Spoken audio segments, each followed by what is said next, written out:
ဟုတ်လားဘလူတွေရဲ့ရင်ဥစားဖြစ်တာလေအဲ့ဆိုရင်ကျွန်တော်ပြပြ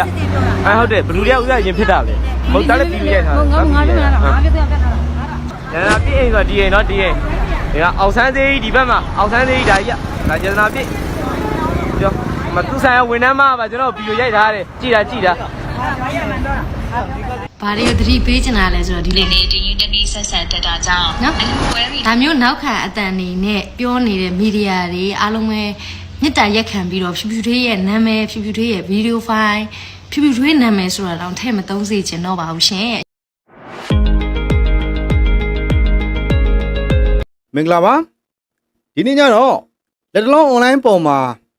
ဖြစ်နေတဲ့ပွဲလေးတချို့ကိုစူးစီးပြီးတော့ reaction လုပ်လိုက်ပါတယ်ပထမဆုံးအနေနဲ့အားလုံးသိကြတဲ့ဆယ်လီဖြူဖြူထွေးကတော့သူ့နာမည်ကိုသုံးပြီးတော့ပေါ့ကရသတင်းတွေတင်နေတဲ့မီဒီယာတွေကိုသူ့နာမည်ဖြူဖြူထွေးဆိုတာသုံးလိုက်တာနဲ့တရားစွဲတော့မယ်အရေးယူတော့မယ်ဆိုပြီးတော့ပြောလာပါပြီအဲ့ဒါလေးကိုရင်ဆုံးကြည့်အောင်ကဲအားလုံးမင်္ဂလာပါဒါဒီနေ့ကတော့သတိပေးစရာလေးရှိလို့ပေါ့နော်ဘာတွေကိုသတိပေးချင်တာလဲဆိုတော့ဒီလိုနေတရင်တမီဆက်ဆက်တက်တာကြောင့်နော်အဲ့လိုပွဲပြီးဒါမျိုးနောက်ခံအတန်နေနဲ့ပြောနေတဲ့မီဒီယာတွေအားလုံးပဲမြစ်တာရက်ခံပြီးတော့ဖြူဖြူထွေးရဲ့နာမည်ဖြူဖြူထွေးရဲ့ဗီဒီယိုဖိုင်ဖြူဖြူထွေးနာမည်ဆိုတာတော့ထည့်မသုံးစေချင်တော့ပါဘူးရှင်အရင်ကတော့ထည့်သုံးခွင့်ပြုထားတယ်အော်သူတို့ဒီဗီဒီယိုလေးတွေတင်ရင်သူတို့ဝင်ငွေလေးတွေရပြီးတော့သူတို့အဆင်ပြေပါစေဆိုတဲ့စိတ်နဲ့ညီမကတော့သုံးခွင့်ပေးထားတယ်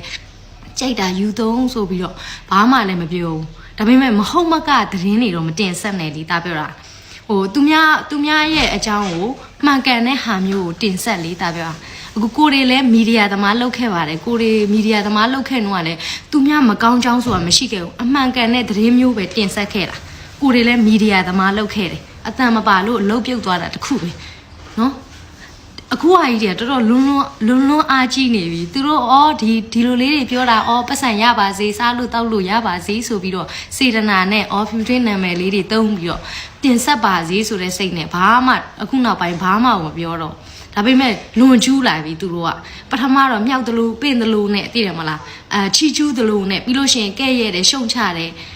အခုပြိတ္တကဒီကလေးမဒီလိုဆိုတာပြောလိုက်လို့ရှိရင်အောက်ကနေပြီးတော့သူတို့ကမီဒီယာတွေကကိုမမှပြန်သေးတာဟုတ်တယ်အဲ့လိုဟုတ်တယ်ဗာညာသူတို့ကလည်းသတင်းကိုနာမည်လဲယူသုံးပြီးတင်ဆက်ထားသေးတယ်အဲ့လိုမျိုးအောက်ကနေမြောက်ထိုးပင့်ခေါ်ကလည်းလုံသေးတယ်ပေါ့နော်ဘလောက်တောင်ဟိုဟာဖြစ်လဲဆိုတော့အခုလူတွေကဗာလဲဆိုတော့အဲ့လိုမျိုးတင်ဆက်နေတဲ့မီဒီယာတွေတော်တော်များများနောက်ခန့်အတန်နေနဲ့ကွာကိုတိုင်ကြတော့လူထွက်ပြီးတော့လာဗျူးလေအိမ်ဒီမှာလိုက်မေးလေတဲ့ရတယ်မှန်ကန်တဲ့သတင်းမျိုးတွေလိုက်မေးလို့ရတယ်ကိုဆိုလို့ရှိရင်လည်းပြောပြမှာအဲ့လိုမျိုးအခုကလိုက်လဲမမေးဘူးအိမ်ထဲကနေပြီးတော့ဓာတ်ပုံနေနဲ့နောက်ခံအတန်နေနဲ့သိရမလားအခုဆိုလို့ရှိရင်ပြောပြမယ်နော်Facebook ကနေပြီးတော့ညီမအရင်တော့ဆို Facebook ကပတ်စံမရအောင်ပတ်စံမရတော့Facebook ကပတ်စံရအောင်လုပ်လို့ရှိရင်တော့ရတယ်ပေါ့အခုလွန်ခဲ့တဲ့10ရက်လောက်ကကြာမှာ Facebook မှာပတ်စံရတာပေါ့နော်ပတ်စံရတော့ဆိုတော့ဒါကြောင့်မလို့ဒီပရိသတ်တွေစိတ်ဝင်စားအောင်မဟုတ်မကသတင်းတွေကိုတင်ဆက်တာပါလားဆိုပြီးတော့မှအဲ့ကြောင့်မှပတ်စံရတော့မှသိတာသူတို့ကပတ်စံလဲလိုချင်သေးတယ်သူများအကြောင်းကိုမဟုတ်တော့ကခေါင်းစဉ်ရေးတော့မှအဲ့မှာစိတ်ဝင်စားပြီးပတ်စံအော်တိုဝင်အဲ့လိုမျိုးဖြစ်တာတကယ်ဦးမကိုဖြူစင်တယ်ဆိုလို့ရှိရင်ဒီနေ့ဒီချိန်ကစပြီးယူသုံးဖို့မစင်စားပါနဲ့မှန်ကန်တဲ့သတင်းမျိုးပဲတင်ဆက်ပါတင်ဆက်ချင်တယ်ဆိုရင်ညီမနာမည်ကိုယူသုံးချင်တယ်တေချာလေးတင်ဆက်ချင်တယ်ဆိုရင်အိမ်လာခဲ့ဖြူဖြူထွေးကတော့မဟုတ်မဟတ်သတင်းတွေတင်တဲ့မီဒီယာတွေကိုတော့သတိပေးစကားပြောကြားလာပြီပေါ့အဲ့တော့ဆက်ပြီးတင်နေမယ်ဆိုရင်တော့အရေးယူမယ်ဆိုတဲ့သဘောပါပဲအဲ့တော့မှန်ကန်တယ်ဆိုရင်တင်ပါဒီထက်မှန်ကန်တာလိုချင်တော့သူ့အိမ်ကိုလာပြီးတော့အင်တာဗျူးပါဆိုပြီးတော့ပြောခဲ့တဲ့ဗီဒီယိုဖိုင်လေးပါအဲ့တော့ပေါက်ခရသတင်းတွေသတိထားရတော့မယ်ပေါ့ဗျာအကွီးစော်တော့မပါဘူးပေါ့ဗျာနော်ဟုတ်ကဲ့ပါကျေးဇူးတင်ပါတယ်နောက်ထပ်ဗီဒီယိုလေးတစ်ခုလည်းဆက်ကြည့်အောင်ဒါကတော့ဒီရက်ပိုင်းရန်ကုန်မှာနာမည်ကြီးနေတဲ့အာကာသပြတိုက်အရင်တော့နက္ခတ္တရာပြကန်းကို upgrade လုပ်ပြီးတော့အာကာသပြတိုက်ဆိုပြီးတော့ဖွင့်နေသွားလိုက်တဲ့လူတွေဒလဟောပေါ့ဗျာနော်တန်းစီတနေကုန်တနေကန်တန်းစီပြီးမှဝင်ရတာတွေလည်းရှိတယ်အဲ့တော့အဲ့ဒီမှာပြဿနာတက်နေတဲ့ဗီဒီယိုဖိုင်လေး line မောက်ကိုတက်လာတဲ့အတွက်ကြောင့်ကျွန်တော်နဲ့အတူတူဆက်စုကြည့်အောင်အခုညီမတို့ဒီထိတ်ရောက်နေပြီတော့ဘာလို့လဲဒါမရတော့ဘူး 12 နာရီခွဲပါရောက်တော့မှာ ရတယ်7နာရီခွဲကျွန်တော်တို့ 12ခွဲပါရောက်မှာ 7နာရီခွဲသူတို့ကအိတ်ပိတ်ပြီးတော့7နာရီခွဲရောက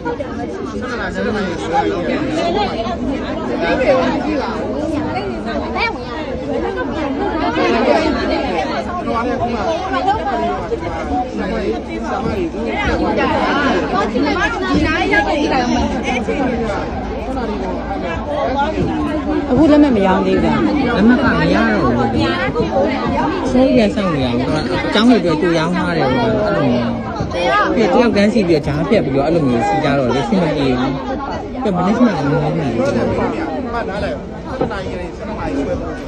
ပြောလာ7နာရီကျောင်းရတယ်အမတို့က10နာရီ10နာရီကျောင်း10နာရီဒီကကျောင်းကျောင်းလိုက်တော့ဒီချိန်မှပြန်လာလို့ဝေးချင်းပြက်တက်ပြီးတော့ပြတဲ့အတွက်ကျွန်တော်တို့ပြဿနာကတော့ဗျာလက်မှတ်တွေကိုကျောင်းတွေကိုကြိုပြီးတော့ရောင်းထားတဲ့အတွက်ကြောင့်လာတန်းစီတဲ့လူတွေကိုလက်မှတ်ရောင်းဖို့မရှိတော့ဘူးဆိုပြီးတော့ပြဿနာတက်တာပါမနက်9:00နာရီလောက်ထဲကလက်မှတ်လာတန်းစီတာညနေ1:00နာရီလောက်မှရတော့မယ်ဆိုတော့တနေကုန်တနေကနေဘူးကျဲတဲ့မှာတန်းစီနေတဲ့လူတွေက complaint တက်နေတာပေါ့အဲ့တော့ကျွန်တော်မေးချင်တာကဗျာတကုတ်ကုတ်အစ်ဖွင့်တာနဲ့ဘာဖြစ်လို့ပြုံတိုးနေတာလဲနည်းနည်းလေးစောင့်လိုက်ပါအောင်လားဗျာအဲ့တော့ကျွန်တော်တို့မြန်မာနိုင်ငံမှာထုံးစံလိုဖြစ်နေတာအဲ့တော့နည်းနည်းလေးထူးဆန်းတာပဲဖြစ်ဖြစ်တကုတ်ကုတ်အစ်ဖွင့်တာပဲဖြစ်ဖြစ်အဲ့တော့ကြိတ်ကြိတ်တိုးပေါ့ဗျာနော်စုပြုံပြီးတိုးကြတာပေါ့ဖြည်းဖြည်းပေါ့ဗျာနောက်လဲဒါကြီးကသွားလို့ရတာပဲနော်နောက်လဲသွားလို့ရတာပဲဟုတ်ကဲ့ပါနောက်ထပ်ဗီဒီယိုဖိုင်လေးလည်းဆက်ကြည့်အောင်ဟုတ်ကဲ့ပါဒီဗီဒီယိုဖိုင်လေးကတော့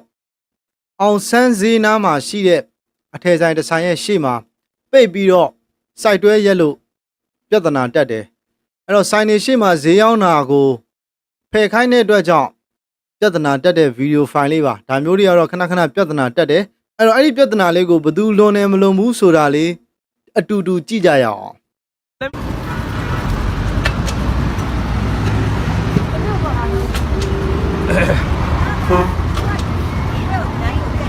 ဘယ်လိုကိရထားလဲ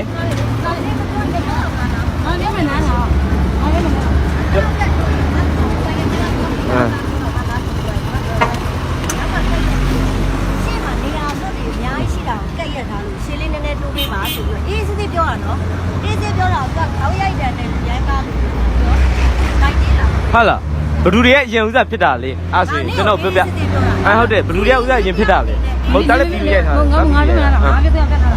ကျွန်တော်ဆိုင်ငယ်ရက်ထားတာကဒီနာဒီစီးမှရက်ထားတာဒီဖြားမှရက်ထားတယ်တဲ့နော်ဒီမှာဒီစီးနာမှကျွန်တော်ရက်ထားတာကျွန်တော်မိတော်မှကျွန်တော်စသွားပြီနော်ကျွန်တော်မိရက်ထားတဲ့နေရာအရေးရကျွန်တော်မိရက်တဲ့နေရာကျွန်တော်ရက်တဲ့နေရာကျွန်တော်မိစီးနေရာနော်တေချာကြည့်တေချာကြည့်ဒီဆိုင်အောင်ဆန်းစင်းနာဒီဆိုင်တယောက်လည်းမဟုတ်နှစ်ယောက်လည်းမဟုတ်ဘူးနော်ပြဿနာတက်တာတယောက်လည်းမဟုတ်နှစ်ယောက်လည်းမဟုတ်ပြောသူပြောတာနော်သူပြောတာနော်တပ်ပြီးရိုက်ထားတယ်အမေတမမမျိုးပြောဒါကျန်နာပြည့်အိမ်ဆိုတာဒီအိမ်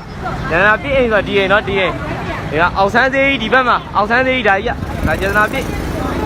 ပြောမသူဆိုင်ရဝန်ထမ်းမပါကျွန်တော်ပြီးရိုက်ထားတယ်ကြည်တာအေးလေနောက်မှရောက်တဲ့ဟာမှကြည့်လေဗီဒီယိုပါရိုက်ထားတာငါလည်းကြိုက်ထားတယ်ဒီမှာဘာမှတော့တာကပြီးတော့လာလမ်းကြောင်းမရှိတဲ့ဆိုတော့သူများတွေအခြေကြီးပေါ့အဲ့ဒီဗီဒီယိုလေးပါသွားမယ်ဟုတ်စင်ကတော့ကိုအောက်ဆင်းလာရတာဒီလို view နဲ့ငါ view နဲ့ရှင်းကြည့်ရအောင်ရုပ်သိက္ခာနဲ့ငါသိက္ခာရှင်းကြည့်ရအောင်နော်ငါပြောမယ်နားတာလို့နားတော့လေဘေးကိုဝေးကိုနားတာနားထောင်တော့မညာခဏငါပြောမယ်ဒီငါဒီနေရာကမိုင်းနေတာအရင်ကဟိုပေါ်တော့ထားတယ်ငါပြောမယ်ထားလားငါစနေနားတော့နောက်ဆောက်တာငါတို့ကလက်ခံပြဆမ်းဒါအမေပါ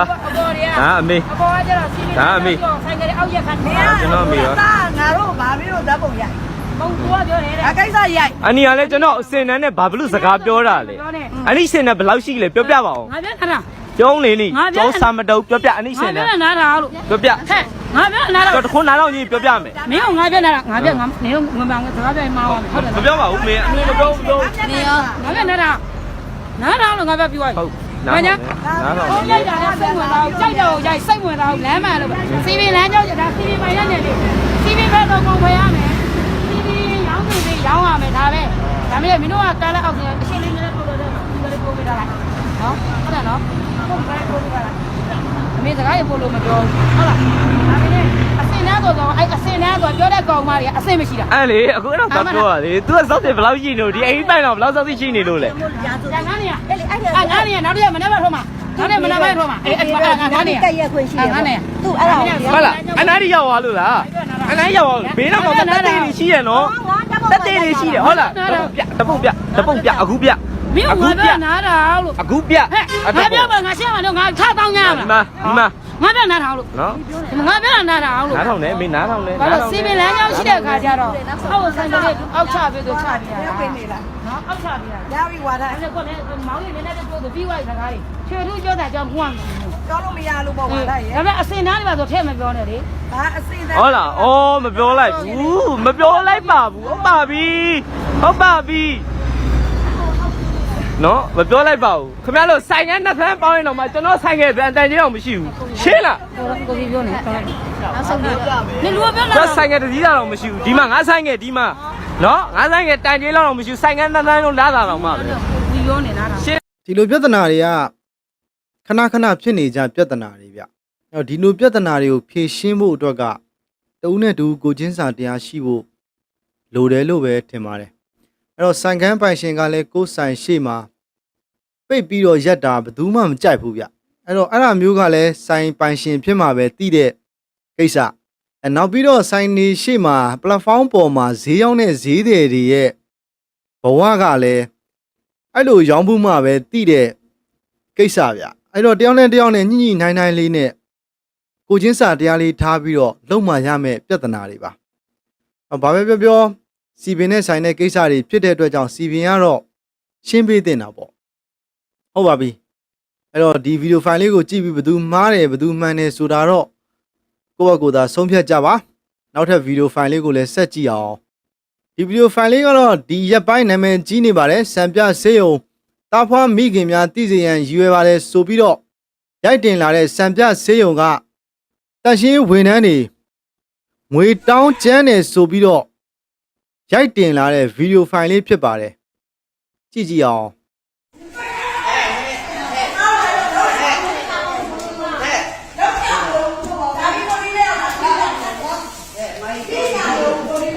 ဆံပြဆေးရုံတန်ရှင်းသမားတွေမှာရောက်တဲ့ညဆမန်ခုတ်နေတာပတ်စံမြင်ရကြလို့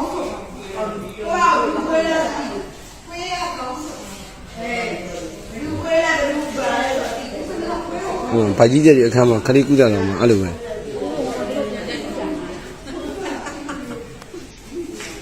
ကိုရီလည်းအခုလိုပဲဒုက္ခခံနေရတာပဲသူတို့အော်ဒါခံရသူတို့တောင်းတာပြီးရဒုက္ခခံရတာပဲဒါနောက်ကိုလိုမျိုးနောက်တက်တဲ့ကလေးမိပါတွေရောဘာကြီးတဲ့တွေရောမွေးလူနာတွေရောကိုရီလိုမကြုံအောင်ဒါလေးရိုက်တင်ကြတာဘာမှဘုံရင်းဖြစ်တာမဟုတ်ဘူးသိအောင်သူအဲ့လိုဖြစ်နေတယ်ဆိုတော့သိအောင်လို့ကျွန်တော်ကဘာမှမဟုတ်မြန်မာပြည်ဦးခေါ်သည်ပေါ့ဗျာမြန်မာပြည်ကဆေးရုံတွေကအမြဲတမ်းတန်ရှင်းဝန်ထမ်းတွေနဲ့ပတ်သက်ပြီးတော့ပြောစရာတွေအများကြီးမှအများကြီးပြဿနာပေါင်းလဲ16000အဲ့တော့ဆေးရုံရောက်လာတဲ့လူနာတွေကစိတ်ပင်ပန်းလူပင်ပန်းဒုက္ခတွေနဲ့လာတဲ့အခါမှာပထမဆုံးကြောက်ရတဲ့သူတွေကတန်ရှင်းသမားတွေဗျအဲ့တော့ဆိုရဆေးရုံတွေသွားလိုက်ရင်တန်ရှင်းသမားတွေကိုကြောက်ရတယ်အပေါက်ဆောင်တွေကြောက်ရတယ်ပြီးရင် nest တွေကြောက်ရတယ်အကုန်လုံးကိုကြောက်ရတယ်ဗျနော်မျက်စိတငယ်နားတငယ်နဲ့လာပြီးတော့ဆေးကူရတဲ့ဘဝကအခုထိကိုမပြောင်းနိုင်သေးဘူးအဲ့တော့ဗီဒီယိုဖိုင်တွေနဲ့တကွာတက်လာရင်လည်းအရေးယူမဲ့သူတွေမရှိဘူးအဲ့တော့ပြောရတာလည်းတော်တော်လေးခက်ပါတယ်နော်အဲ့တော့ဒါတွေကတော့ဒီချိန်မှာအရေးယူဖို့ကောင်းပြီဒါတွေကိုတော့ပပျောက်အောင်လှုံ့ဆော်ဖို့တင့်ပြီလို့တော့ဒီနေ့ကနေပြောချင်ပါတယ်ဗျဟုတ်ကဲ့ပါဒီနေ့ညမှာတော့လက်တလုံး line ပေါ်မှာတွေ့ရတဲ့ပွဲလေးတချို့ကိုကျွန်တော် viewer တွေမသိလိုက်မရှိရအောင်တင်ဆက်ပေးလိုက်ရခြင်းဖြစ်ပါတယ်ကျေးဇူးတင်ပါတယ်ကျွန်တော်ကွီးစော်ပါ